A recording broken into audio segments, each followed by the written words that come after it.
Hello everyone, I'm Michael from Aufar Textile.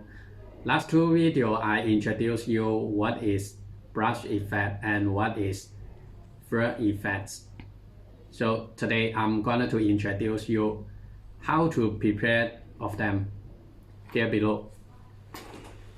First one, it is with fur effects. The fur effect, it is one single fabric and combine the fur. So you can see what is fur effects.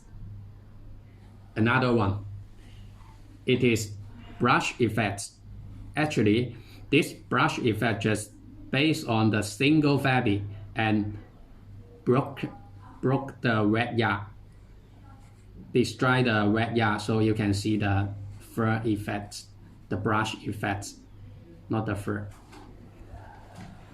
Here, I set up together to compare. This one is more thinner to this one, so this one is keep warming than this one in winter festival for men's style. Okay, see you next time.